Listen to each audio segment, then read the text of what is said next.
خطیب عالم اسلام، مبلغ عالم اسلام، محقق دورہ فضیلت الشیخ مناظر اسلام حضرت مولانا مفتی مبشر احمد ربانی صاحب، میں ان کی خدمت عالیہ میں گزارش کرتا ہوں، وہ آپ احباب سے خطاب فرماتے ہیں۔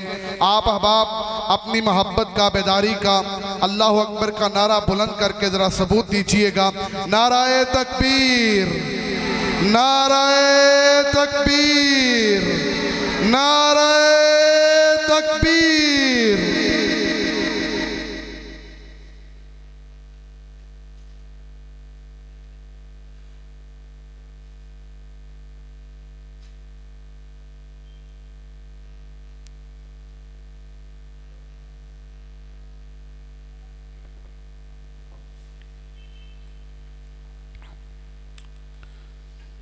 السلام علیکم ورحمۃ اللہ وبرکاتہ۔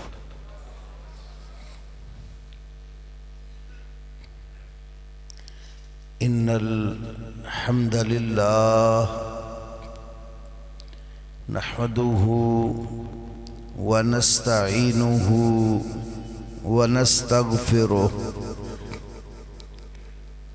ونعوذ باللہ من شرور انفسنا ومن سیئات اعمالنا من يهده الله فلا مضل له ومن يضلل فلا هادي له وأشهد أن لا إله إلا الله وحده لا شريك له وأشهد أن محمدًا عبده ورسوله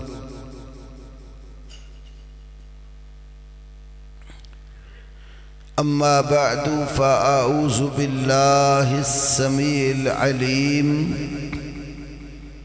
من الشيطان الرجيم من همزه ونفخه ونفسه بسم الله الرحمن الرحيم لقد كان لكم في رسول الله أسوة حسنة وقال الله جل وعلا في مقام آخر وما آتاكم الرسول فخذوه وما نهاكم عنه فانتهوا وقال النبي صلى الله عليه وسلم كل أمتي يدخلون الجنة إلا من أبى قيل ومن يأبى قال من أطاعني دخل الجنة ومن عصاني فقد أبى أو كما قال النبي صلى الله عليه وسلم رب اشرح لي صدري ويسر لي أمري واحلل عقدة من لساني يفقه قولي اللهم صل على محمد وعلى آل محمد كما صليت على إبراهيم وعلى آل إبراهيم إنك حميد مجيد اللهم بارك على محمد وعلى آل محمد كما باركت على إبراهيم وعلى آل إبراهيم إنك حميد مجيد واجب الاحترام علماء کرام، بزرگان دین و ملت اور نوجوان طالب علم بھائیوں، رسول کریم صلی اللہ علیہ وسلم کے بارے میں اللہ احکم الحاکمین نے ایک مقام پر قرآن حکیم میں یہ ارشاد فرمایا بلا شک و شبہ یقیناً تمہارے لیے رسول اللہ میں بہترین نمونہ ہے۔ اور دوسرے مقام پر فرمایا اور جو کچھ رسول تمہیں دیں اسے لے لو، اور جس سے وہ تمہیں روک دیں اس سے تم رک جاؤ۔ اور صحیح بخاری میں رسول اللہ صلی اللہ علیہ وسلم کا ارشاد گرامی ہے میری ساری امت جنت میں داخل ہوگی سوائے اس شخص کے جس نے جنت میں جانے سے انکار کر دیا۔ کہا گیا کہ جنت میں جانے سے انکار کون کرتا ہے؟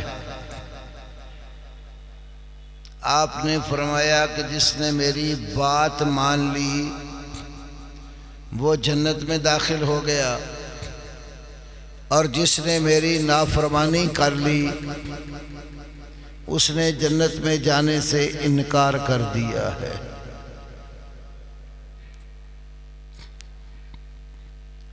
یہ بات تو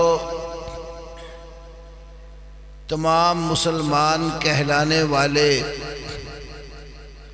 کہتے اور بیان کرتے اور لکھتے ہیں کہ اللہ تعالیٰ نے پوری کائنات میں سب سے زیادہ مقام، مرتبہ، عزت و شان، رفعت و بلندی جس شخصیت کو عطا فرمائی وہ ہمارے آخری نبی سید الاولین والآخرین، امام الانبیاء والمرسلین، خاتم النبیین، شفیع الموحدین محمد کریم صلی اللہ علیہ وسلم ہیں۔ آپ کی مدح سرائی بالخصوص اس سیزن میں، ویسے تو پورا سال آپ صلی اللہ علیہ وسلم کی مدح سرائی ہوتی ہے، لیکن اس ماہ میں بالخصوص اسلام کا نام لینے والے، مسلمان کہلانے والے خصوصاً بیان کرتے ہیں، اور اہل الحدیث کا ان سب سے ایک امتیاز ہے، جس طرح ہم آپ کی ذات کو سب سے اعلیٰ اور عرفہ مانتے ہیں، اسی طرح کائنات میں ہر شخصیت اور ہستی سے بڑھ کر آپ کی بات، آپ کا عمل، آپ کا ارشاد، آپ کی سنت اور حدیث اس کو اہمیت دیتے ہیں۔ محض رسول اللہ صلی اللہ علیہ وسلم کی مدح سرائی یہ نجات کا باعث نہیں ہوگی۔ آپ کے اعلان نبوت سے پہلے جب آپ محمد الرسول اللہ کی حیثیت سے لوگوں کے سامنے نہیں آئے تھے، محمد بن عبداللہ کی حیثیت سے لوگ جانتے تھے، کفار مکہ بھی آپ کو صادق اور امین مانتے تھے، آپ کی سچائی اور امانت داری کے گن گاتے تھے، لیکن جب آپ قوم کے سامنے محمد بن عبداللہ کی بجائے محمد الرسول اللہ صلی اللہ علیہ وسلم کی حیثیت سے اعلان نبوت کرتے ہیں تو آپ کے گن گانے والے صادق و امین کی باتیں کرنے والے سب آپ کے دشمن بن گئے تھے۔ آپ صلی اللہ علیہ وسلم نے جب عرب کے مختلف قبائل کو اللہ کے دین کی دعوت دی اور کہا قولوا لا الہ الا اللہ تفلحوا، لا الہ الا اللہ کہہ لو کامیاب ہو جاؤ گے، تو آپ کے سگے چچا نے آپ کے سامنے آپ کو گالی دی اور کہا تباً لک یا محمد لہذا جمعتنا، اے محمد آپ برباد ہو جائیں، کیا آپ نے اس دعوت کے لیے ہمیں اکٹھا کیے؟ اللہ احکم الحاکمین نے رسول اللہ صلی اللہ علیہ وسلم کی دعوت توحید پر آپ کو برا کہنے والے کے بارے میں پوری سورت نازل فرمائی۔ تبت یدا ابی لہب و تب، ابو لہب کے دونوں ہاتھ ٹوٹ جائیں اور وہ تباہ و برباد ہو گیا۔ وہی تھا نا جس کی آج کل لوگ ایک جاہلیت کے دور کی حضرت عباس کے خواب کو دلیل بناتے ہیں میلاد منانے کی، کہ جس انگلی کے ساتھ سویبہ نامی باندی کو آزاد کیا تھا، حالانکہ مرسل روایت ہے، مسترد نہیں جاتے، تو اس کو اس انگلی سے خواب میں دیکھا گیا کہ کچھ پانی کچھ تری محسوس ہوتی ہے جس سے تھوڑی سی راحت آتی ہے۔ لوگوں نے دلیل بنائی کہ میلاد النبی کی خوشی میں ابو لہب کو اگر کچھ فائدہ ہو سکتا ہے تو مسلمان میلاد منائیں تو کیوں فائدہ نہیں ہوگا؟ جب اللہ نے فرمایا تبت یدا ابی لہب، ابو لہب کے دونوں ہاتھ تباہ و برباد ہو گئے، تو ان دونوں ہاتھوں میں وہ انگلی بھی داخل ہے یا نہیں ہے؟ قرآن اس کی تباہی اور بربادی کا ذکر کر رہا ہے۔ خالی میلاد منانا کام نہیں آتا، حالانکہ بات بھی ایسے نہیں ہے۔ جس دعوت کو اللہ کے نبی نے قوم کے سامنے رکھا، جب تک نبی کی وہ دعوت قبول نہ کی جائے، جتنے مرضی گن گاتے رہیں، ترانے پڑھتے رہیں، نجات نہیں ہوگی۔ نجات اس دعوت پر موقوف ہے جو آپ صلی اللہ علیہ وسلم دنیا کے سامنے لے کر آئے تھے۔ وہ اللہ کی توحید کی دعوت تھی، کیونکہ سب سے پہلے ہر نبی اور رسول نے اپنی قوم کو جس بات کی دعوت دی ہے وہ اللہ کی توحید ہے۔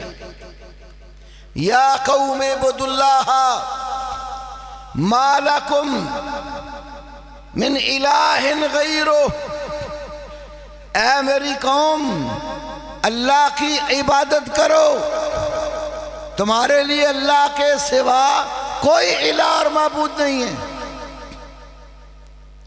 ہر نبی نے یہ دعوت اپنی قوم کو سب سے پہلے دی ہے، اس لیے کہ اللہ کی توحید پر یقین رکھنا، پختہ ایمان رکھنا یہ ہر فرض سے اہم ترین فریضہ ہے۔ وَمَا أَرْسَلْنَا مِن رَّسُولٍ إِلَّا نُوحِي إِلَيْهِ، اللہ کہتا ہے جو بھی رسول ہم نے بھیجا، ہر رسول کو ہم نے یہ وحی دی ہے کہ اللہ کے سوا کوئی الہ اور معبود نہیں ہے۔ پہلی دعوت ہی اللہ کی وحدانیت کی ہے، لا الہ الا اللہ کی دعوت ہے۔ آج لوگ لا الہ الا اللہ کہتے بھی ہیں، کام بھی وہ سارے کرتے ہیں جو لا الہ الا اللہ کے خلاف ہے۔ خالی لا الہ الا اللہ کہنا کافی نہیں ہے، لا الہ الا اللہ کو جاننا، سمجھنا اور اس کے تقاضے پورے کرنا ضروری ہے۔ اللہ رب العالمین نے قرآن پاک میں سورہ محمد میں غالباً ارشاد فرمایا، فَعْلَمْ أَنَّهُ لَا إِلَهَ إِلَّا اللَّهِ، لا الہ الا اللہ کو جان لو۔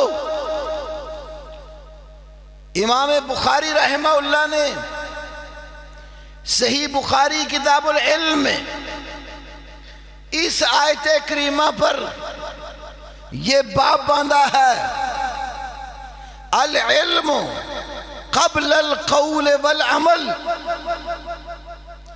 بات کہنے سے پہلے اور عمل کرنے سے پہلے اس کا علم ہونا ضروری ہے۔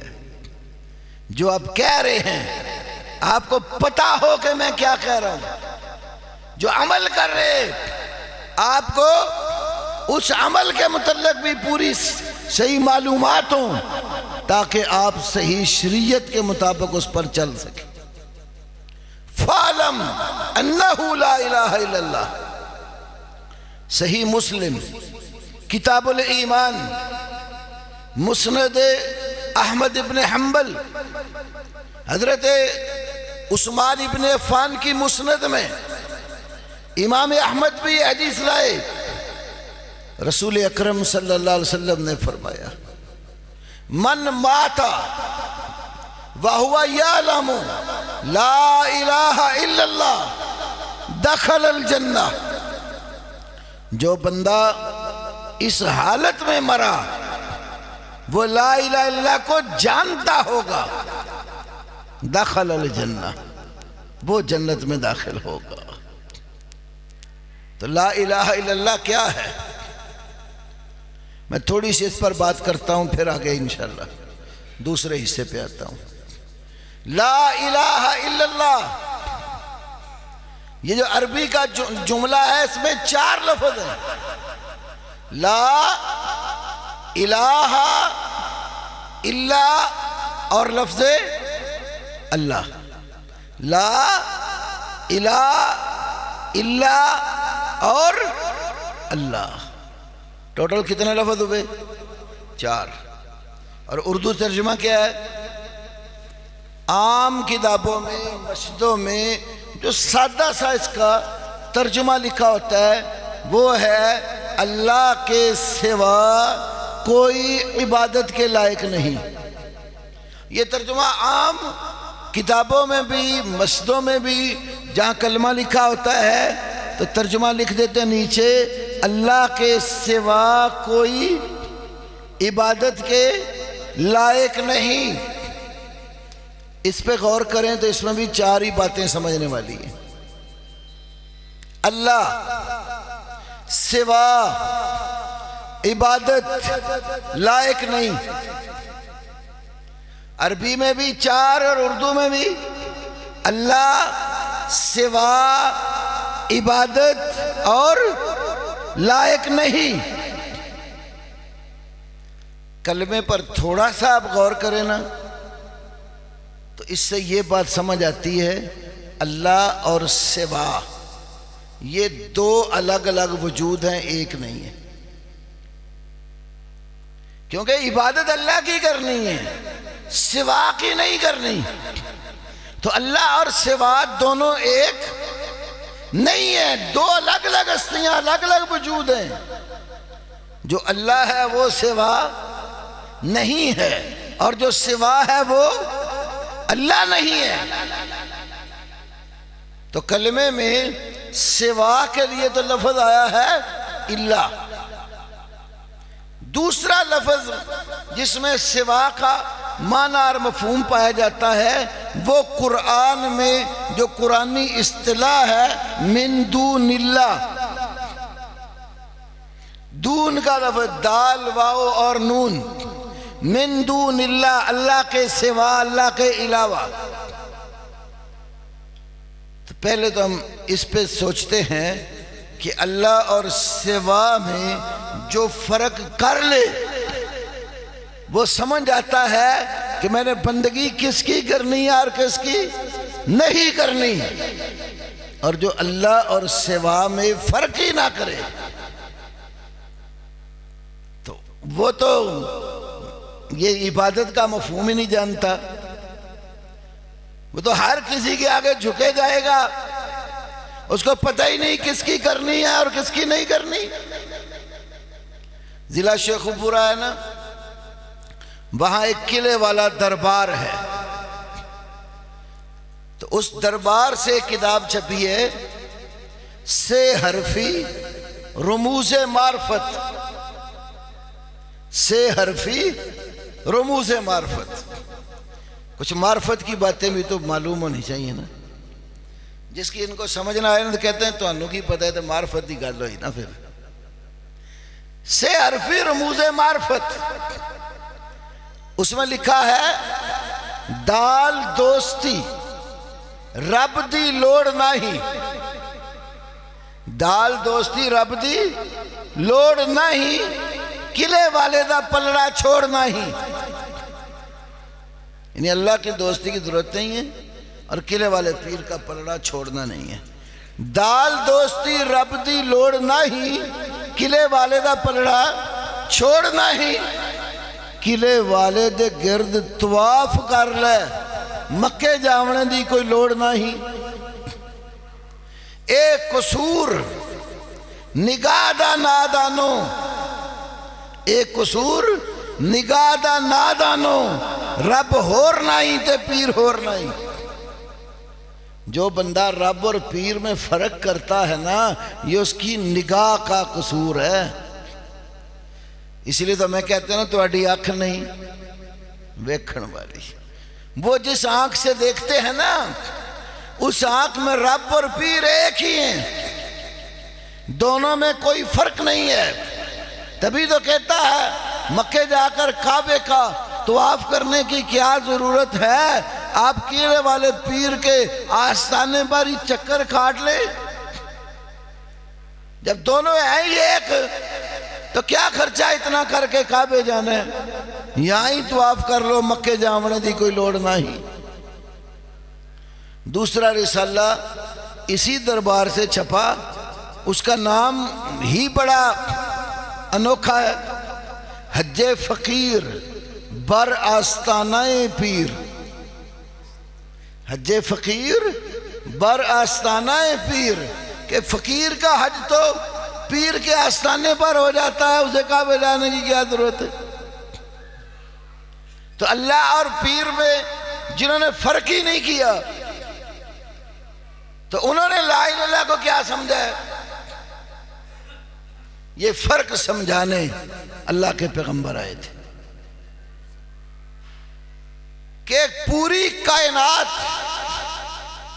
سب کی سب ما سوا اللہ ہے، ان میں کوئی بھی نہ اللہ ہے نہ اللہ کے جوڑ اور برابر کا ہے، سب اللہ سے نیچے ہیں۔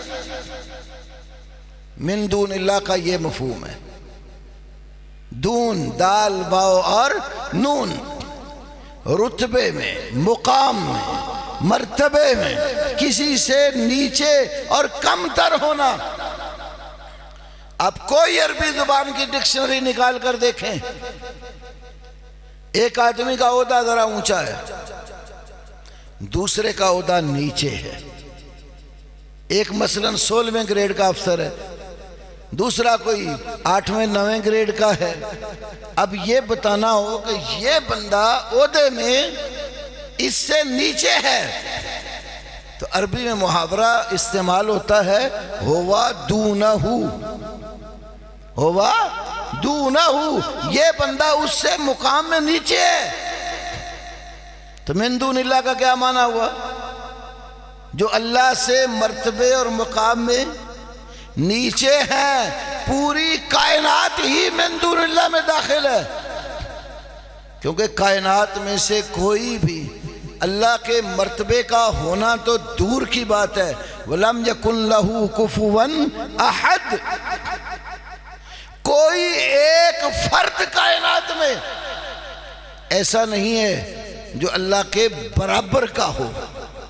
اونچا ہونا تو بڑی بات ہے نا، اللہ تعالیٰ کے برابر اور جوڑ کار کف، ہم سر ہم پلہ، پوری کائنات میں ایک فرد بھی نہیں ہے. تو سارے کیا ہیں؟ من دون اللہ ہے. یہ الگ باس ہے کہ جو اللہ کے سوا ہے نا، آپس میں ان کے مرتبے علیحدہ علیحدہ ہیں.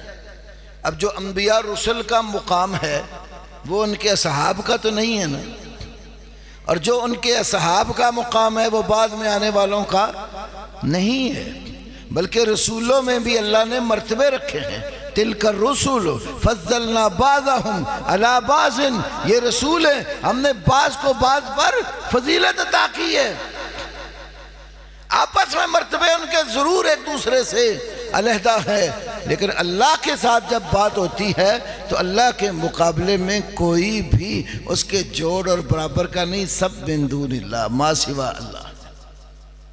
کچھ لوگ ہمیں کہہ دیتے ہیں جی یہ جب قرآن کی باتیں کرتے ہیں من دون اللہ من دون اللہ، یہ بتوں والی آیتیں پڑھتے ہیں. کون سی آیتیں؟ بتوں والی آیتیں پڑھتے ہیں. میرے بھائیوں، قرآن پاک کے اندر اللہ احکم الحاکمین نے پوری کائنات کو ہی انبیاء رسل علیہم الصلاۃ والتسلیم، علماء اور پیر پادری، ملائکہ، کائنات کی ہر چیز کو اللہ تعالیٰ نے من دون اللہ میں شمار کیا. مثال کے طور پر چند آیات میں آپ کے سامنے رکھتا ہوں. یہ جو کتاب میں نے کھولی ہے اس کا نام ہے سیف اللہ علی من کذب علی اولیاء اللہ. یہ کسی اہل حدیث عالم کی کتاب نہیں ہے، یہ حلب کے رہنے والے ایک بہت بڑے حنفی فقیہ علامہ صنع اللہ بن صنع اللہ الحلبی الحنفی کی کتاب ہے، اور ان کی وفات 1120 ہجری میں ہوئی ہے، جس وقت محمد بن عبد الوہاب 5 سال کے بچے تھے. کوئی یہ کہتے ہیں نا کہ یہ جتنی باتیں کرتے ہیں نا یہ وہابیوں کی، وہابیوں سے پہلے وہابی بھی ان کو کہتے ہیں جو محمد عبد الوہاب کی طرف نسبت دے کر، ان سے پہلے یہ کسی نے نہیں کہی. میں قصداً اس لیے اس کتاب کو ذکر کر رہا ہوں کہ محمد بن عبد الوہاب اس وقت 5 سال کے بچے تھے جب یہ فوت ہوئے. یہ 1120 ہجری میں فوت ہوئے ہیں اور محمد بن عبد الوہاب کی ولادت ہے 1115 ہجری. تو 5 سال کے بچے تھے جب یہ عالم دنیا سے رخصت ہوئے. تو مطلب محمد عبد الوہاب کا علم بھی ابھی پیدا نہیں ہوا تھا جس وقت کی یہ باتیں لکھی ہوئی ہیں، اور ہیں بھی آپ کے گھر کی، یہ بھی نہیں کہ کسی حدیث کی کتاب ہے. صفحہ نمبر 38 کئی آیتیں لائے ہیں یہاں پر. ایک آیت یہ ذکر کی والذین تدعون من دونہ، وہ ہستیاں جن کو اللہ کے سوا تم پکارتے ہو. ما یملکون من قطمیر، کھجور کی گٹھلی پر جو باریک سا چھلکا ہوتا ہے نا، وہ اس چھلکے کے بھی مالک نہیں ہے۔ یہاں پر بھی من دون ہی فرمایا۔ پھر ایک دوسری آیت ذکر کی، یہ سورہ فاطر کی 13 نمبر آیت ہے۔ پھر دوسری آیت ذکر کی سورہ سبا کی، قُلِ ادْعُوا الَّذِينَ زَعَمْتُم مِّن دُونِ اللَّهِ، کہہ دیجئے ان لوگوں کو پکار لو جن کو اللہ کے سوا تم گمان کرتے ہو، جن کے بارے میں دعویٰ کرتے ہو۔ لا یملکون مثقال ذرۃ، ایک ذرے کے بھی مالک نہیں ہے۔ فی السماوات، آسمانوں میں، ولا فی الارض، اور نہ زمین میں، وما لہم فیہما من شرک، آسمان اور زمین میں اللہ کے ساتھ کوئی ان کا شریک نہیں ہے۔ پھر ایک اور آیت لکھی سورۃ اعراف 194 نمبر آیت، ان الذین تدعون من دون اللہ عباد امثالکم، بے شک وہ لوگ جن کو تم اللہ کے سوا پکارتے ہو وہ تمہاری طرح بندے ہیں، جیسے تم بندے ہو نا اللہ کے، تو اللہ کے سوا جن کو تم پکار رہے ہو تمہاری مثل وہ بھی اللہ کے بندے ہیں۔ تو بندوں کو بھی اللہ نے من دون اللہ فرمایا ہے۔ پھر اگلی آیت سورۃ اعراف کی 197 نمبر، والذین تدعون من دونہ، وہ لوگ جن کو اللہ کے سوا تم پکارتے ہو، لا یستطیعون نصرکم، وہ تمہاری مدد کرنے کی طاقت نہیں رکھتے، ولا انفسہم ینصرون، تمہاری مدد انہوں نے کیا کرنی ہے، وہ تو اپنی مدد کی بھی طاقت نہیں رکھتے۔ پھر ایک اور آیت لائے سورہ حج کی آیت نمبر 62، ذالک بأن اللہ هو الحق، یہ اس لیے کہ اللہ ہی حق ہے، وَإِنَّمَا يَدْعُونَ مِن دُونِهِ، اللہ کے سوا جن کو یہ پوجتے اور پکارتے ہیں نا، هو الباطل، وہ باطل ہے۔ اِلَى غَيْرِ ذَلِكَ مِنَ الْآيَاتِ الَّتِي لَا تُسْتَقْصَى، کہتے ہیں اس کے علاوہ بھی قرآن کی بہت ساری آیتیں ہیں جن کو شمار نہیں کیا جا سکتا۔ فَقَوْلُهُ مِن دُونِ اللَّهِ، ان آیتوں میں یہ جو من دون اللہ اللہ کا فرمان ہے، فی الآیات کلہا، ان ساری آیتوں میں، ای من غیر ہی تعالی، اس سے مراد اللہ تعالیٰ کے سوا ہے، فَإِنَّهُ عَامٌ يَدْخُلُ فِيهِ، یہ آیتیں عام ہیں، ان آیتوں میں ہر وہ ہستی داخل ہے، من اعتقدتہ من شیطان و ولی تستمدہ، اللہ کے سوا شیطان کے بارے میں یا کسی ولی کے بارے میں جو عقیدہ بنا لیا ہے کہ وہ ہماری مدد کرتے ہیں، اور تستمدہ، تو شیطان سے یا ولیوں سے مدد مانگتا ہے۔ انہوں نے شیطان کو بھی من دون اللہ میں لکھا اور ولیوں کو بھی من شیطان و ولی تستمدہ، فإن من لم يقدر على نصر نفسه فكيف يمد غيره، جو اپنی مدد نہیں کر سکتا وہ اپنے سوا کسی اور کی مدد کیسے کر سکتا ہے؟ تو کہہ رہے ہیں کہ شیطان بھی من دون اللہ ہے، اور شیطان کے سوا جو ولیوں سے مدد مانگتے ہیں یہ ولی بھی سارے من دون اللہ ہیں۔ دو تین آیتیں میں آپ کی گوش گزار اور کرتا ہوں۔ مولوی اور پیر یہ بت ہوتے ہیں یا کہ کسی جاندار انسان کے نام ہیں؟ مولوی پتھر کے بت کو کہتے ہیں،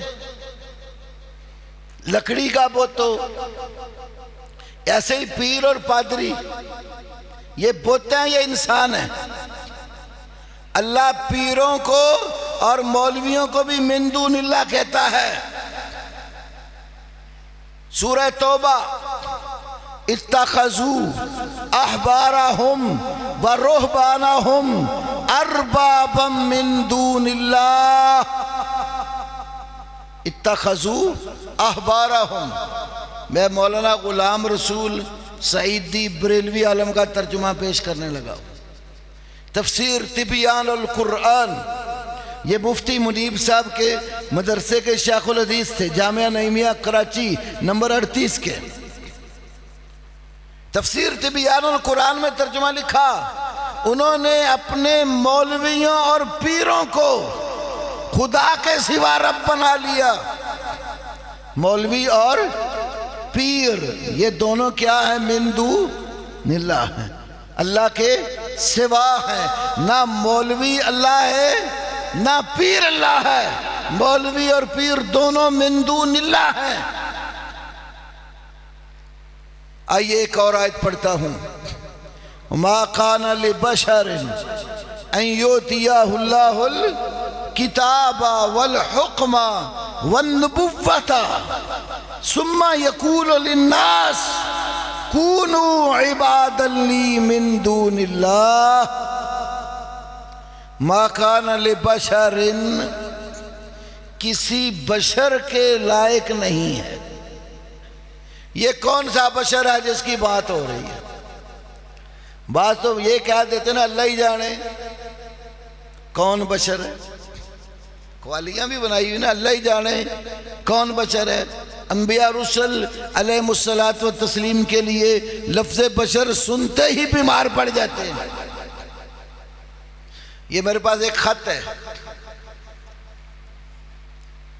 یہ خواجہ غلام حمید الدین سیالوی، سیال شریف والے، یہ سیال شریف میں اکٹھے ہو کر یہ 13 اکتوبر 1982 کو ایک میٹنگ ہوئی.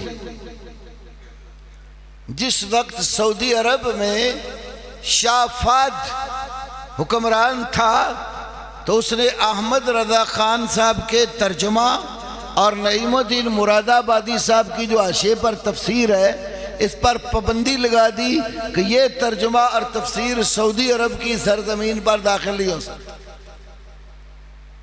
تو 13 اکتوبر 1982 کو خواجہ حمید الدین سیالوی اور یہ قمر الدین سیالوی سیال شریف میں اصحاب جبہ و دستار اور پیر اور مولوی حضرات کٹھے ہو گئے.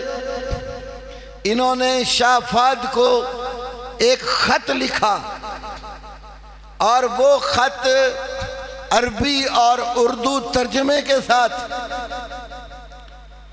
پیر کرم شاہ صاحب کے ماہنامہ رسالہ ضیاء حرم جنوری 1983 کے شمارے میں چھپا. اور گجرانوالہ سے مولوی ابو داود محمد صادق کی زیر نگرانی ہفت روزہ نکلنے والا رضائے مصطفیٰ، اس کے فروری 1983 کے شمارے میں. اور اگر یہ شمارے نہ ملیں تو احمد رضا خان کے حالات زندگی پر ضیاء القرآن پبلیکیشن والوں نے ایک بڑی ضخیم کتاب شائع کی ہے، انوار رضا. آج کل دوبارہ اس کے اشتہارات فیس بک پر بہت آ رہے ہیں، دوبارہ چھپی ہے انوار رضا. انوار رضا کے اندر بھی یہ خط من و عن مطبوعہ موجود ہے. تو شاہ فہد کو تقریباً 10 اعتراضات نقل کر کے انہوں نے وضاحت کی کہ ہمارے بارے میں آپ کو غلط بتایا گیا، جو عقیدے ہمارے آپ کو بتائے گئے ہمارے ان بزرگوں کے وہ عقیدے نہیں تھے. یہ دیکھیے میں عربی کی بجائے اس کی اردو کی عوام کے لیے عبارت پڑھ کے سناتا ہوں، جن میں ایک عقیدہ انبیاء رسل علیہم الصلاۃ والتسلیم کی بشریت کے حوالے سے ہے. یہ صفحہ نمبر 29 اور 30 پر لکھا ہے. انہوں نے کہا، یعنی اعتراض کرنے والوں نے، کہ مترجم اور محشی یعنی مترجم احمد رضا اور معاشی حاشیہ لکھنے والا نعیم الدین یہ عقیدہ رکھتے ہیں کہ انبیاء رسل بشر نہیں ہیں. یہ ایک صاف جھوٹی تہمت ہے. دونوں کا عقیدہ ہے. احمد رضا اور نعیم الدین مراد آبادی دونوں کا عقیدہ ہے کہ انبیاء رسل بشر ہیں اور ابو البشر آدم علیہ السلام کی اولاد سے ہیں. ایسے نابغہ روزگار عالم انبیاء رسل کی بشریت کا انکار کیسے کر سکتے ہیں جبکہ قرآن کریم گواہی دیتا ہے اور صراحتاً بیان کرتا ہے کہ انبیاء بشر ہیں. در حقیقت یہ دونوں عالم انبیاء کی بشریت پر پختہ عقیدہ رکھتے ہیں اور جو شخص انبیاء رسل کی بشریت کا انکار کرتا ہے وہ ان کے نزدیک دائرہ اسلام سے خارج ہے. احمد رضا اور مراد آبادی کے نزدیک انبیاء رسل علیہ السلام کی بشریت کا انکار کرنے والا دائرہ اسلام سے، یہ ہم نہیں کہہ رہے، یہ اس خط میں لکھا ہوا ہے جو آپ لوگوں نے شاہ فہد کو لکھا تھا اور آپ کی 3 کتابوں کے حوالے میں نے آپ کے سامنے ذکر کیے. تو قرآن نے کہا ما کان لبشر، کسی بشر کے لیے جائز نہیں ہے. کون سا بشر؟ ان یؤتیہ اللہ الکتاب والحکم والنبوۃ، جس کو اللہ نے کتاب دی ہے، حکمت دی ہے، نبوت دی ہے. اس نبی بشر کے لیے بھی جائز نہیں ہے ان یقول للناس، کہ وہ انسانوں سے کہے کونوا عبادا لی من دون اللہ، کہ اللہ کے سوا ہمارے بندے بن جاؤ. تو قرآن کی آیت بتا رہی کہ نبی بھی من دون اللہ ہیں. ہمارے قاضی عبدالرشید صاحب حفظہ اللہ، اللہ تبارک و تعالیٰ ان کو صحت و عافیت سے نوازے. آپ لوگ تو جانتے ہیں، آپ کے علاقے کے ہیں. قاضی صاحب نے ایک دفعہ مجھے بتایا یہاں گجرانوالہ میں کوئی ساکھی نام کا گاؤں ہے. ہاں جی قریب ہی ہے.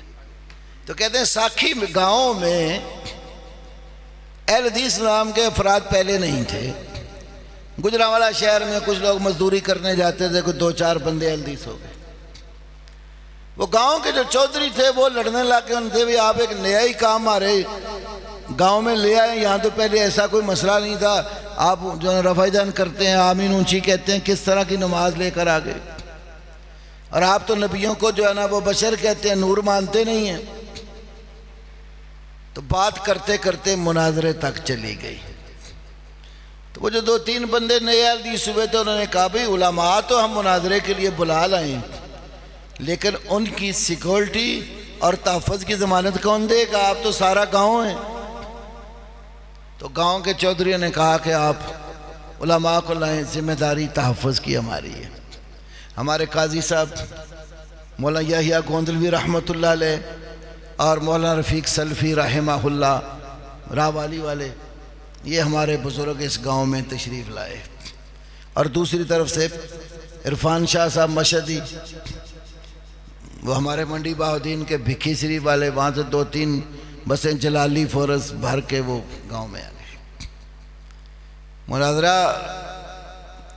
گاؤں کے چودھریوں نے کروایا اور انہوں نے کہا بھئی جتنے بندے اہل حدیث مناظرے کے میدان میں بٹھائیں گے اتنے ہی بندے گن کر اپنی طرف سے بھی بٹھائیں گے، اس سے زائد کوئی بندہ نہیں ہوگا. درمیان میں ہم خود ہوں گے. مسجد کی گیلری میں ایک طرف اہل حدیث اور ایک طرف بریلوی علماء بٹھا لیے، درمیان میں ہوگا. مسئلہ چھیڑ دیا انہوں نے نور بشر کا. عرفان شاہ صاحب کہیں بھئی جو نبیوں کو بشر نہ مانے حکم لگاؤ وہ کہ وہ مسلمان ہے کہ کافر ہے. ہمارے قاضی صاحب نے اسی خط کی یہ عبارت پڑھ کے سنا دی. تو وہ کہنے لگے کہ یہ تو ہمارے علماء نے لکھا نا، آپ کیا کہتے ہیں؟ ان کا یہ کہنا تھا یہ کہیں کہ یہ کافر ہیں تو ہماری لڑائی شروع ہو. قاضی صاحب نے کہا ہمیں کہنے کی کیا ضرورت ہے، ہم وہی کہہ رہے ہیں جو آپ کے بزرگوں نے کہا ہے۔ مولانا رفیق صاحب رحمت اللہ علیہ بڑے زیرک انسان تھے، اٹھے کہنے لگے قاضی صاحب تسی بہ جاؤ، اے پنڈاں دے لوکی نے گل اسی اپا منٹاں ہی مکا لینی۔ کہنے لگے پنڈ دے چودھریو میری گل سنو دھیان نال، اے عرفان شاہ صاحب نو پوچھو کہ اے آل رسول ہیں کہ نہیں، جو اپنے آپ کو سید اور شاہ کہتا ہے وہ آل رسول ہے کہ نہیں؟ اگر تو یہ آل رسول ہیں، نبی پاک کی اولاد ہیں، تو انہیں دیکھ کر فیصلہ کر لیتے ہیں، اگر یہ بشر ہیں تو نبی پاک بھی تو بشر ہی ہوں گے جن کی نسل سے ہیں، اور اگر یہ نبی پاک کی نسل سے نہیں ہیں، وہ نور تھے اور یہ بشر ہیں، پھر ہمیں یہ بتائیں کہ ان کی جون کہاں سے تبدیل ہوئی ہے۔ پھر وہ لڑنے پہ آگے قاضی صاحب نے کہا، انہوں نے ہمیں کہا آپ لوگ جائیں، ہمیں مسئلہ سمجھ آگے۔ پھر وہ گیلری میں جو ان کے ساتھ اشر ہوا وہ بھی ایک الگ داستان ہے۔ کہنے کا مطلب یہ ہے کہ یہ ایک بڑی بدیہی سی موٹی سی بات ہے جو شرک کرنے والے بندے کی عقل میں نہیں آتی۔ اللہ نے یہ کہا کہ جس بشر کو کتاب ملی، حکمت ملی، نبوت ملی، اس بشر کے لیے بھی جائز نہیں ہے کہ وہ اللہ کے سوا لوگوں سے اپنی عبادت کروائے۔ وہ بشر بھی من دون اللہ ہے، تو اولیاء بھی من دون اللہ ہیں، انبیاء بھی من دون اللہ ہیں، علماء بھی من دون اللہ ہیں، پیر پادری بھی من دون اللہ ہیں۔ لیکن یہ نہ سمجھ لینا کہ یہ سارے من دون اللہ تو ہم سب کو ایک ہی سمجھتے، نہیں۔ ان کے رتبے جیسے میں نے پہلے کہا نا، جو مقام ہمارے نبی محمد کریم صلی اللہ علیہ وسلم کا ہے، پوری کائنات میں کسی کا نہیں ہے۔ اتنا بلند مرتبہ ہونے کے باوجود آپ نہ اللہ ہیں، نہ اللہ کے برابر ہیں، ما سوا اللہ۔ تو کلبے نے کیا سمجھایا؟ اللہ کے سوا۔ اللہ اور سوا دو الگ الگ ہستیاں ہیں، تو عبادت پھر کس کی کرنی ہے؟ اللہ کی کہ سوا کی؟ اللہ کی۔ سوا کی عبادت کیوں نہیں کرنی؟ یہ کہا نا لا نہیں، اردو میں ترجمہ کیا لائق نہیں۔ اس لیے قرآن اللہ کی جو صفتیں بتاتا ہے وہ سوا کی نہیں ہے۔ جس ہستی کی عبادت کرنی ہے اس کا تعارف، اس کی پہچان، اس کی صفات، اس کے کمالات جو قرآن بتاتا ہے نا، وہ اللہ کے سوا کے کمالات، خوبیاں اور صفات قطعاً نہیں ہیں۔ مثال کے طور پر اللہ کی عبادت کیوں ہے؟ اس لیے اللہ خالق ہے۔ سوا کی عبادت کیوں نہیں؟ سوا مخلوق ہے، خالق نہیں ہے۔ قرآن سے پوچھ لو، پہلا پارہ، یا ایھا الناس اعبدوا ربکم، یا ایھا الناس، یہاں یا الذین آمنوا نہیں کہا کہ صرف مومنوں کو خطاب ہو، پوری آدم علیہ السلام کی نسل اور ذریت اور سب انسانوں سے خطاب ہے۔ یا ایھا الناس، اے لوگو، اے انسانوں، اعبدوا ربکم، تم اپنے رب کی عبادت کرو۔ اب سوال پیدا ہوتا ہے کس رب کی عبادت کرے؟ رب بھی تو بڑے بنے بیٹھے ہیں نا۔ فرعون بھی تو کہتا تھا نا، انا ربکم الاعلی، میں تمہارا سب سے اونچا رب ہوں۔ مولویوں کو بھی تو رب بنایا ہوا تھا، پیروں اور پادریوں کو بھی تو رب بنایا ہوا تھا۔ اتخذوا احبارہم ورہبانہم اربابا من دون اللہ، مولویوں اور پیروں کو اللہ کے سوا رب بنا رکھا تھا۔ تو رب تو پیر کو بھی مانے بیٹھے تھے، پادری کو بھی رب مانتے تھے، درویش کو بھی رب مانتے تھے، مولوی کو بھی رب مانتے تھے، فرعون بھی اپنے آپ کو سب سے اونچا رب کہتا تھا۔ کس رب کی عبادت؟ یا ایھا الناس اعبدوا ربکم، آگے اس رب کی صفت بیان کی جس کی عبادت کرنی ہے۔ الذی خلقکم والذین من قبلکم، رب عبادت کے لائق وہ ہے جس نے تمہیں پیدا کیا اور تم سے پہلے لوگوں کو بھی پیدا کیا، اور جو خود پیدا کیا گیا ہو نا وہ رب نہیں ہے، جس کی قبر بن گئی وہ رب کہاں ہے؟ جو پیدا ہوا مر گیا وہ رب کہاں ہے؟ رب وہ ہے جو پیدا کرنے والا ہے۔ حل من خالق غیر اللہ، اللہ کے سوا کوئی خالق ہے تو لاؤ۔ ارونی ماذا خلقوا من الارض، اللہ کہتا ہے اتنی بڑی میری زمین ہے، مجھے دکھاؤ نا اس زمین میں کیا پیدا کیا ہے ان لوگوں نے جن کو میرے سوا پوچھتے اور پکارتے ہو۔ یا ایھا الناس ضرب مثل فاستمعوا لہ، اے انسانوں ایک مثال بیان کی جا رہی ہے، کان لگا کے دھیان سے غور سے سن لو۔ ان الذین تدعون من دون اللہ، بے شک وہ ہستیاں جنہیں من دون اللہ، اللہ کے سوا تم پکارتے ہو، لن یخلقوا ذبابا ولو اجتمعوا لہ، سارے کٹھے کر لو نا، ہرگز ایک مکھی پیدا نہیں کر سکتے۔ ہمارے لاہور میں ایک بزرگ شاعر تھے بابا لہری، اسکیم ورڈ میرے پاس کبھی کبھی آتے تھے، وہ تو بڑی اچھی توحید پر نظمیں پڑھتے تھے۔ تو ایک دن آئے تو نظم پڑھتے پڑھتے کہتے ہیں میں اللہ کی توحید بیان کر رہا، تو ایک بندہ کہتا ہے بابا جی تسی مکھی دی گل کری جاندے ہو، ایک چھوٹی جی مکھی کوئی نہیں بنا سکتا، انسان نے بڑے بڑے جہاز بناتے ہیں، مکھی کنا کو بھار چک سکتی؟ دیکھ لو فضاواں جہاز اڑ رہے ہیں، بڑا بڑا وزن چک کے اڑ دے، تو تسی یہ دکڑے تھی بیٹھے، دنیا چاندتے پڑ گئی۔ بابا ہی کہتے ہیں میں نے اس کو کہا دیکھیں، اللہ نے کہا ہے نا مکھی ہرگز پیدا نہیں کر سکتی، اللہ نے مکھیاں بنائی ایک نر اور ایک مادہ، اب اس نے ایسا قانون بنا دیا کہ دونوں کا ملاپ ہوتا ہے تو آگے مکھیاں پیدا ہوتی چلی جاتی ہیں۔ انسان نے کون سا ایسا جہاز بنایا، ایک نر اور ایک مادہ دونوں ملیں تو جہاز پیدا ہوتے چلے جائیں۔ بھئی جہاز بھی بنایا ہے تو اللہ تعالیٰ کی دی عقل کو بروئے کار لا کر جو اسباب اور وسائل اللہ نے پیدا کیے، ان اسباب اور وسائل کو بروئے کار لا کر کاریگری دکھائی تو خالق بنا لیا۔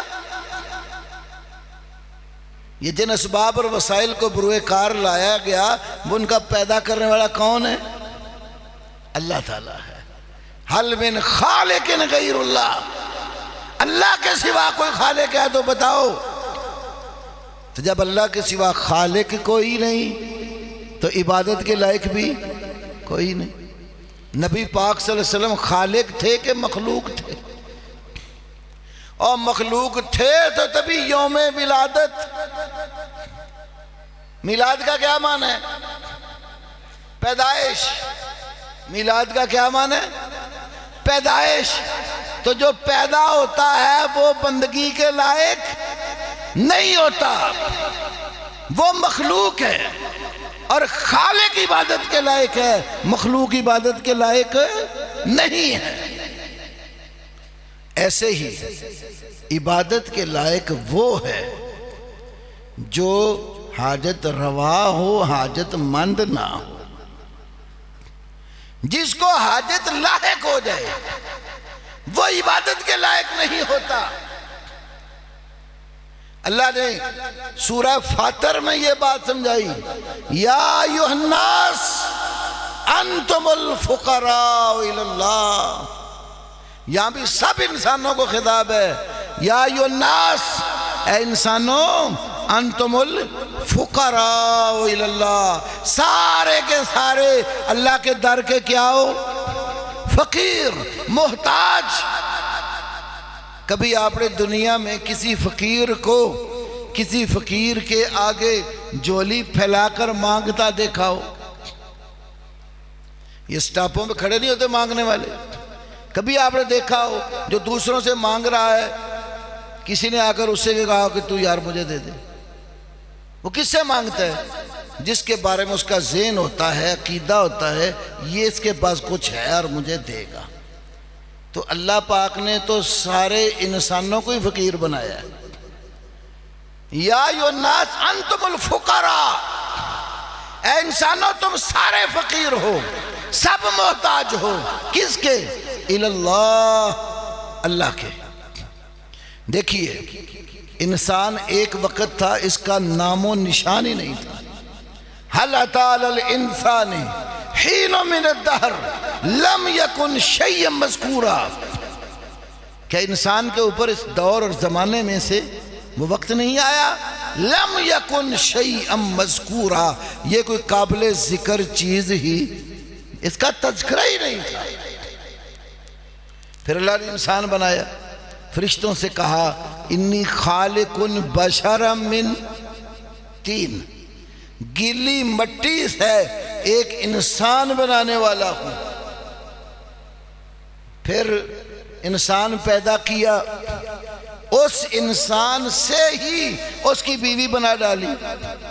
یا ایھا الناس اتقوا ربکم، اے انسانوں اپنے اس رب سے ڈر جاؤ، خلقکم من نفس واحدہ، جس رب نے تمہیں ایک جان سے پیدا کیا اور اس سے اس کی بیوی کو بنایا، پھر دونوں سے بہت سارے مرد اور عورتیں اس نے پھیلا دی۔ سورۃ نساء کی پہلی آیت۔ پھر مرد اور عورت کے ملاپ سے اللہ نے نظام بنا دیا، انسان پیدا ہو رہے، اور انسان کی ابتدائی تخلیق پانی کا ایک قطرہ اور نطفہ ہے۔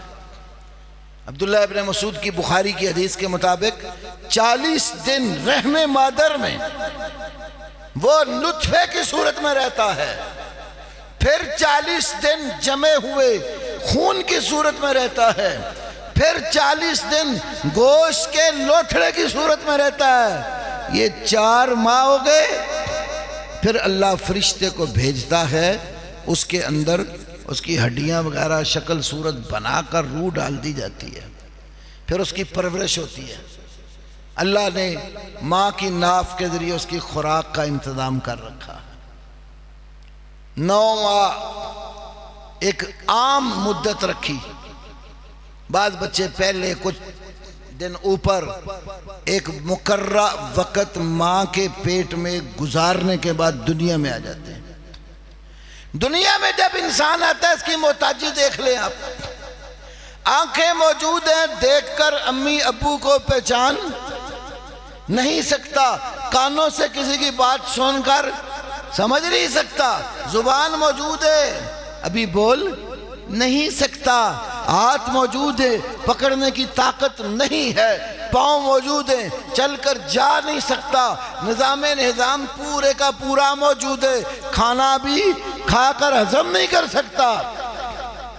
اسی وجود میں اللہ رب العالمین نے پھر قوت پیدا کی، وہی آنکھیں دیکھ کر پہچاننے لگی، وہی زبان بولنے لگی، اور وہی دماغ جو ہے بات کو سمجھنے لگا، اور دل جو ہے سمجھنے لگا، دماغ سوچنے لگا، ہاتھوں میں پکڑنے کی طاقت آ گئی، پاؤں میں چل کر جانے کی قوت پیدا ہو گئی، نظام انہضام کام کرنے لگ گیا، اور آہستہ آہستہ بڑا ہوتا چلا گیا۔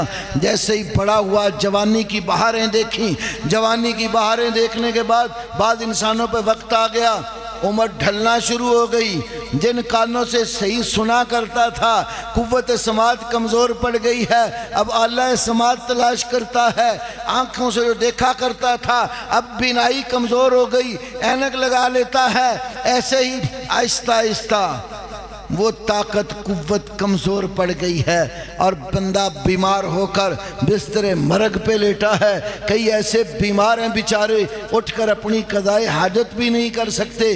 کئی ایسے مریض انسان ہو جاتے ہیں اپنے بیگانے چھوڑ جاتے ہیں, بستر مرگ کے اوپر ہی حاجت جو ہے نا اس کو ہو جاتی ہے, پخانہ پیشاب نکل جاتا ہے, وفات ہو جاتی ہے, اور پھر اس کو ماننے والے مسلمان برادری اس کو نہلا کر دھلا کر کفن پہنا کر جنازہ پڑھا کر قبرستان لے جا کر قبر کھود کے اس میں رکھ کے آ جاتے. دیکھیں انسان کتنا اللہ نے محتاج بنایا ہے. شروع سے لے کر ولادت سے وفات تک اللہ نے انسان کو ذرے ذرے کا محتاج بنایا ہے. بھوک لگتی ہے کھانے کا محتاج ہے, پیاس لگتی ہے تو پینے کا محتاج ہے. کھا پی کر جب بھوک پیاس مٹا لیتا ہے پھر ایک اور عادت لائق ہو جاتی ہے, وہ عادت نہ پھر بھی بیمار ہے اور محتاج ہو جاتا ہے. تو جس کو اللہ نے محتاج بنایا ہو, حاجت مند بنایا ہو, وہ عبادت کے لائق نہیں ہوتا. اللہ کی ایک صفت ہے نا, قل هو اللہ احد اللہ الصمد. اللہ کی کیا صفت بیان کی؟ اللہ صمد ہے. صمد کس کو کہتے ہیں؟ لغت کی کتابوں میں مختار الصحاح میں اور دیگر کئی بڑی بڑی لغات میں یہ بات موجود ہے. صمد اس ہستی کو کہتے ہیں الذی یصمد الیہ فی الحوائج. حاجات لاحق ہونا, تو جس ہستی کی طرف رجوع کرتے ہیں حاجتیں پوری کرنے کے لیے, اس کو صمد کہتے ہیں. جب اللہ صمد ہے تو اس کا معنی کیا؟ حاجتیں پوری کرنے والا کون ہوا؟ اللہ. دوسرا معنی اس کا لغت میں الذی لا جوف لہ, صمد و سید اور سردار, اور اس ہستی کو کہتے جس کا پیٹ ہی نہ ہو. جس کو پیٹ لگا اس کو حاجت لگتی کہ نہیں؟ بڑے سے بڑا پیر ہو تو پیٹ ہوتا ہے کہ نہیں؟ جتنا بڑا پیٹ ہے اتنا ہی بڑا وہ پھر قوم کو لوٹتا بھی ہے. حاجات لاحق ہیں. تو اللہ نے فرمایا کہ اے انسانوں سارے کے سارے میرے در کے فقیر اور محتاج ہو. جو محتاج ہوتا ہے وہ بندگی کے لائق نہیں ہوتا. اور پھر تیسرا نقطہ یہ ہے, جو فوت ہو جائے وہ بھی عبادت کے لائق نہیں ہوتا. اللہ نے بڑے بڑے عزت اور شان والے لوگ دنیا میں بھیجے, لیکن موت سب کو آئی. یعقوب علیہ السلام جیسے پیغمبر کی موت کا ذکر بھی قرآن نے کیا ہے. ساری کائنات سے اعلیٰ عرفہ اونچے ہمارے نبی محمد کریم صلی اللہ علیہ وسلم کی موت کا ذکر بھی اللہ نے کیا ہے. اللہ رب العالمین نے فرمایا کہ انکا میتون و انہم میتون. بیسے کہ آپ بھی میت ہیں, فوت ہونے والے ہیں, مر جانے والے ہیں, اور یہ لوگ بھی مرنے والے ہیں. افَإِن مَاتَ فَهُمُ الْخَالِدُونَ. کہیں فرمایا اگر آپ کو موت آ گئی تو کیا یہ لوگ دنیا میں ہمیشہ رہنے کے لیے آئے؟ اور جب آپ صلی اللہ علیہ وسلم کی موت واقع ہوئی, بات تو اس لفظ کو بھی بڑا عجیب سمجھتے ہیں نا, انہوں نے اصطلاحات ہی بدل دی, قرآن کے الفاظ کے معنی تبدیل کر دیے. جی موت کا لفظ نہ کہو, وصال شریف ہو گیا ہے, انتقال ہو گیا ہے. اللہ کا ولی مرتا نہیں ہے, ایک جگہ سے دوسری جگہ منتقل ہو جاتا ہے. پردہ فرما گئے ہیں, واصل بحق ہو گئے ہیں. بھئی قرآن اگر یہ توہین والا لفظ ہوتا تو اللہ قرآن میں کہتا انکا میتون و انہم میتون. اور اس امت کے سب سے افضل اور برتر شخص خلیفہ بلا فصل رسول پاک صلی اللہ علیہ وسلم کے سسر سیدنا ابو بکر صدیق رضی اللہ تعالی, کہنا رضی اللہ تعالی. اور کئی لوگوں کو اس سے بھی بڑی تکلیف ہے نا, یہ محرم گزرا گاڑیاں بکتے بکتے ان کو. وہ صدیق اکبر جو حضرت علی کے بھی امام تھے, حسن و حسین کے بھی امام تھے, جس صدیق کو علی زین العابدین بھی مانتے تھے, محمد باقر بھی مانتے تھے, جعفر صادق بھی مانتے تھے, تیرا 11واں حسن عسکری بھی مانتا تھا. 12ویں کا تو وجود ہی کوئی نہیں, وہ تو ایک کہانی ہے فرضی. وہ صدیق اکبر جو کائنات کی عظیم ترین ہستی تھی, جب رسول اللہ کی وفات ہوئی تو خطبہ دیا، صحیح بخاری میں بھی ہے، مسند بزار میں بھی ہے، علامہ حیثمی نے مجمع الزوائد جیسے زوائد لکھے، ایسے مسند بزار کے کشف الاستار عن زوائد مسند البزار، اس میں بھی حدیث لائے۔ صدیق اکبر رضی اللہ نے خطبہ دیا، لوگو من کان منکم یعبد محمدًا فإن محمدًا قد مات صلی اللہ علیہ وسلم۔ من کان منکم یعبد محمدًا، جو شخص تم میں سے محمد صلی اللہ علیہ وسلم کی عبادت کرتا تھا، یاد رکھو ان محمدً قد مات، بے شک محمد صلی اللہ علیہ وسلم کو موت واقع ہو چکی ہے۔ سوال ہے، صحابہ میں سے کوئی محمد رسول اللہ کی عبادت کرتا تھا؟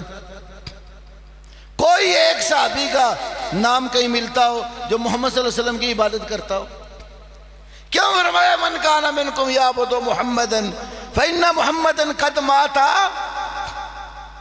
اور بھائیو جب آپ کی وفات ہوئی نا تو فرط محبت میں کچھ لوگ ماننے کو تیار ہی نہیں ہو رہے تھے کہ محمد صلی اللہ علیہ وسلم فوت ہو گئے، اور حضرت عمر جیسا جری شخص ان کے اعصاب پر بھی غلبہ ہو گیا تھا، وہ بھی تلوار لے کے کھڑے ہیں، جو کہے گا محمد فوت ہو گئے میں اڑا دوں گا اس کو۔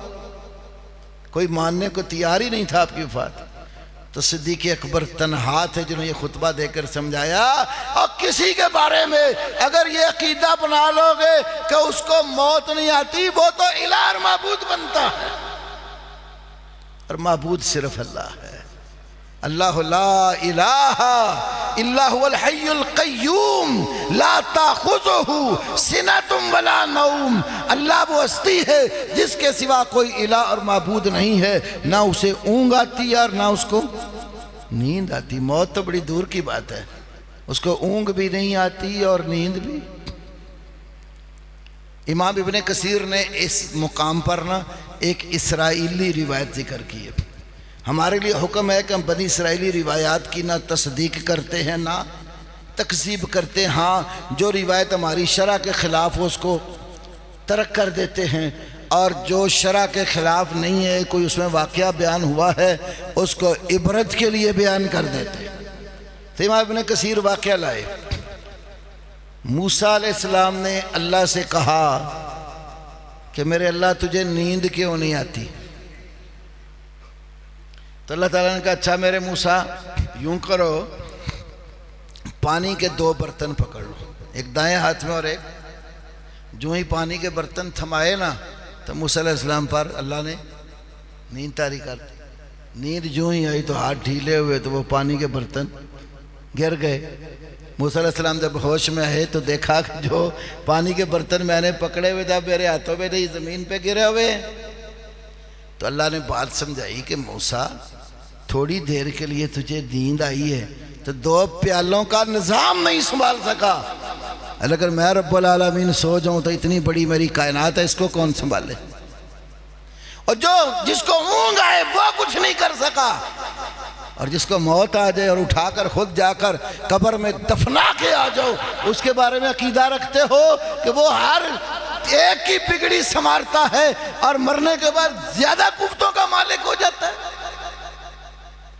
فرمایا محمد صلی اللہ علیہ وسلم کی اگر کوئی عبادت کرتا ہے، یاد رکھو ان محمدً قد مات، بے شک محمد صلی اللہ علیہ وسلم کو تو موت واقع ہو چکی ہے، اور جس کو موت واقع ہو جائے وہ الہ اور معبود نہیں ہوتا۔ جس کا مزار بن گیا، جس کو قبر میں دفنا دیا گیا، وہ عبادت کے لائق نہیں ہے۔ اور عبادت خالی نماز روزے کا نام نہیں ہے، نماز پڑھنا بھی عبادت ہے، روزہ رکھنا بھی عبادت ہے، حج عمرہ کرنا عبادت ہے، طواف کرنا عبادت ہے۔ ایسے ہی جانوروں کے ذبیحے، قربانیاں، نذر و نیاز، دعا، پکار، یہ عبادات ہیں۔ تو اللہ کے ساتھ جب کسی کی عبادت جائز نہیں تو کسی کے آگے ہاتھ پھیلا کر مشکلات میں اس کو پکارنا کیسے جائز ہو گیا؟ الدعاء هو العبادہ۔ ترمذی میں حدیث اللہ کے نبی نے فرمایا دعا کرنا کیا ہے؟ عبادت ہے۔ پکارنا کیا ہے؟ عبادت ہے۔ تو جب آپ اس کو پکار کے حاجت طلب کر رہے ہیں تو کیا کر رہے ہیں؟ اس کی عبادت کر رہے ہیں۔ آئیے آپ کو ایک اور حوالہ دیتا ہوں، تفسیر روح المعانی، تفسیر روح المعانی، علامہ محمود آلوسی حنفی عالم مفتی بغداد، سورہ زمر کی تفسیر میں لکھا، ایک بندہ نا پکارتے ہوئے کیا کہہ رہا ہے؟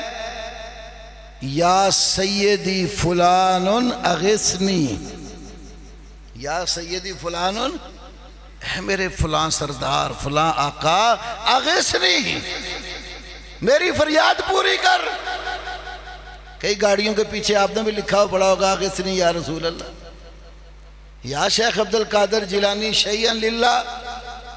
کبھی ہم سنا کرتے تھے لوگ کہتے یا باول اک بیڑا تک، بابا شاہ جمال پتر دے رتا لال، تو لوگ بابوں کو پکارتے اور ان کو عادت روار مشکل کشا مانے بیٹھے۔ تو اس نے کہا اغثنی یا سیدی فلاں، او میرے فلاں آقا، فلاں سردار ولی کا نام لے کے پکار رہا، میری مدد کر، فریاد کا پوری کر میری۔ علامہ آلوسی حنفی عالم ہے، وہ کہتے میں نے اس کا قل یا اللہ، میں نے اس کو کیا کہا؟ قل یا اللہ۔ علامہ آلوسی کہتے ہیں میں نے اس کو کہا یا اللہ، کہ اللہ کو پکار، اس لیے کہ اللہ قرآن میں کہتا ہے اذا سألک عبادی انی فإنی قریب اجیب دعوت الداعی اذا دعان فلیستجیبوا لی ولیؤمنوا بی لعلہم یرشدون۔ علامہ آلوسی نے قرآن پڑھ کے اس کو بتایا کہ رب کہتا ہے تم مجھے پکارو، تو اس لیے یا سیدی فلاں کہنے کی بجائے یا اللہ مدد کہنا۔ تو علامہ آلوسی نے لکھا ہے کچھ دنوں بعد نا مجھے یہ بات پہنچی کہ وہ کہہ رہا تھا میرا نام لے کر فلان منکر الاولیاء، فلان منکر الاولیاء، یہ فلانا مولوی ہے نا علامہ محمود آلوسی، یہ تو ولیوں کا منکر ہے۔ آج بھی یہی حال ہے، کسی کو قرآن کی آیتیں پڑھ کر، رسول اللہ کی حدیثیں پڑھ کر سناؤ کہ اللہ کے سوا کوئی تمہارا مددگار، مشکل کشا، حاجت روا، روزی رساں، بندگی کے لائق نہیں ہے، کہ لو جی ولی نہیں مانتے۔ آئیے میں ایک حوالہ عرض کر کے بات کنارے لگاتا ہوں، کیونکہ حافظ اکبر صاحب بھی ماشاءاللہ تشریف لا چکے ہیں۔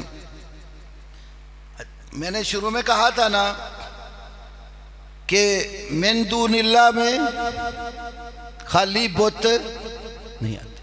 اب میں ایک عبارت پیش کرنے لگا ہوں، یہ تقریباً احناف کی 10 کتابوں کے اندر عبارت موجود ہے۔ ابھی جو میں نے حوالہ نکالا یہ فتاوی خیر الدین رملی کا فتاوی بڑا مشہور ہے، اور اس کا صفحہ نمبر 17 ہے، کتاب الصوم ہے، اور یہی بات در مختار جو فقہ حنفی کی کتاب ہے علامہ علاء الدین حسکفی کی، اس کی کتاب الصوم کے آخر میں ہے، اور علامہ ابن عابدین شامی نے جو در مختار کی شرح لکھی ہے الرد المحتار، اس کی جلدوم صفحہ 128 پر بھی ہے، جو 500 حنفی علماء نے مل کر فتاوی عالمگیری مرتب کیا تھا، اور اورنگزیب عالمگیر کے دور میں اس کی جلد 1 صفحہ 216 پر بھی یہ عبارت موجود ہے۔ اور علامہ ابن نجیم حنفی جن کو فقہ حنفی میں ابو حنیفہ ثانی کہا جاتا ہے، ان کی البحر الرائق شرح کنز الدقائق جلدوم صفحہ 298 پر ہے، کیونکہ البحر الرائق شرح کنز الدقائق کے بالکل فرنٹ ٹائٹل کے اوپر لکھا ہوا ہے علامہ ابن نجیم کے بارے میں المحرر محرر المذہب النعمانی المعروف بأبی حنیفہ الثانی، کہ فقہ حنفی میں علامہ ابن نجیم ابو حنیفہ ثانی کے نام سے مشہور ہے، اور امام ابو حنیفہ نعمان بن ثابت کے مذہب کو نوٹ کرنے والے ہیں، اور بریلوی علماء کی کتابوں میں سے شرح صحیح مسلم علامہ غلام سعیدی کی 4تھی جلد کا 539 صفحہ ہے، اور فتح المنان علامہ شکری آلوسی کی کتاب صفحہ 417 ہے، النہر الفائق یہ بھی فقہ حنفی کی کتاب ہے، اس کے اندر بھی یہ عبارت موجود ہے۔ تو عبارت ہے کیا؟ یہ جو عوام جاتی ہے نا ولیوں کی قبروں پر، یہ نہیں کسی بت کی قبر پر، یہ لکھا ہے وَأَمَّا النَّذْرُ الَّذِي يُنذِرُونَ أَكْثَرُ الْعَوَامِ، وہ نظر جو اکثر عوام نظریں مانتی ہیں، کَأَن يَقُول، یوں کہتے ہیں یا سیدی فلان، یا سیدی فلاں، اسے کیا مراد لیتے ہیں؟ یعنی بہی ولی من الاولیاء اور نبی من الانبیاء، کہ اے ولیوں میں سے فلانے ولی یا نبیوں میں سے فلان نبی، تو میری مدد کر، ان رد غائبی او شفا مریضی او قضیت حاجتی، ہمارا فلانا بندہ غائب ہو گیا، اگر وہ واپس آ جائے۔ آج کل پتہ بھی نہیں چلتا، کچھ مخلوق رات کو آتی ہے اٹھا کے لے جاتی ہے، ان رد غائبی، اگر میرا ساتھی جو غائب ہے واپس کر دیا گیا، او شفا مریضی، یا میرا بیمار آدمی شفا یاب ہو گیا، او قضیت حاجتی، یا میری حاجت پوری کر دی گئی۔ اس کو یوں بھی پڑھ لیتے ہیں او قضیت حاجتی، یا میری تو نے حاجت پوری کر دی۔ فلقا من الذهب او الفضہ او الطعام او الشراب او الزیت قضا، کہتا ہے میں تیرے آستانے پر اتنا سونا یا اتنی چاندی، اب الطعام یا لنگر، یہی اس کا ترجمہ ہے نا، طعام لنگر، اب الشراب یا پھر مشروب، اب الزیت یا پھر تیل دیے میں ڈالنے کے لیے، تو نظر باندھتے کہتے ھذا باطل بالاجماع، ایسی نظر جو مانی جاتی ہے بالاتفاق باطل ہے۔ کیوں باطل ہے؟ وجہ کیا ہے؟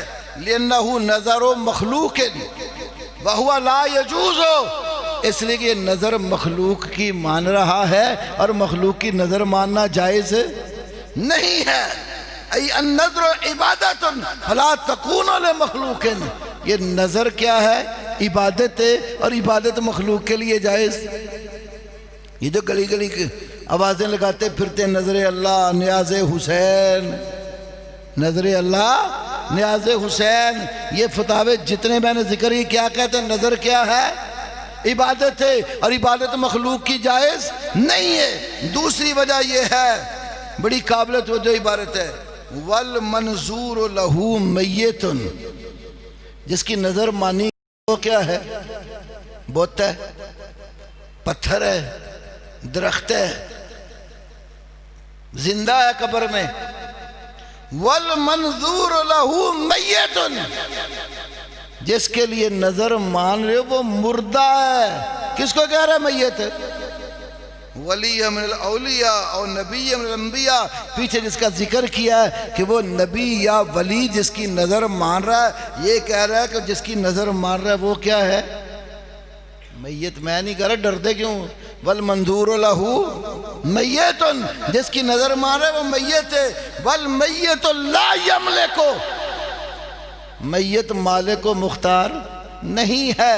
اور اگر یہ عقیدہ رکھے وَإِن ظَنَّ أَنَّ الْمَيِّتَ يَتَصَرَّفُ فِي الْأُمُورِ كَفَرَ، اگر یہ عقیدہ رکھے کہ یہ میت قبر میں سونے والا بابا بزرگ یہ مالک و مختار ہے، میں اس کے نام کی نظر دوں گا میری حاجت پوری کرے گا، تو کیا کہتے ہیں؟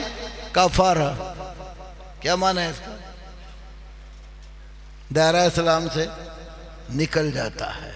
اس لیے کہ کفر ایک شرک ایک ایسا بڑا گناہ ہے جس کی معافی نہیں ہے، اور جو اعلانیہ شرک کرتا ہے سمجھانے کے باوجود شرک پہ ڈٹا رہتا ہے وہ بندہ مسلمان نہیں رہتا۔ صحیح بخاری پڑھ لو، کتاب الایمان، امام بخاری نے باقاعدہ باب باندھا ہے، المعاصی من امور الجاہلیہ لا یکفر صاحبها بارتقابها الا بالشرک۔ یہ جتنی معصیات ہیں، نافرمانیاں ہیں، گناہ ہیں، یہ جاہلیت کے کاموں میں سے لا یکفر صاحبها، اگر وہ کلمہ پڑھ کر کچھ کبیرہ گناہ کا مرتکب ہو گیا لا یکفر، اس کو کافر قرار نہیں دیا جائے گا، ہاں الا بالشرک، شرک کرے گا تو کافر ہو جائے گا۔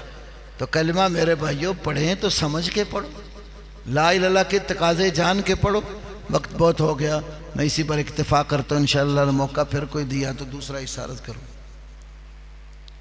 قاتل عمر بن خطاب کون تھا؟ نصرانی یا مجوسی؟ عام کتابوں میں تو اس کا مجوسی ہونا ہی، ایرانی ہونا ہی نقل کیا گیا ہے۔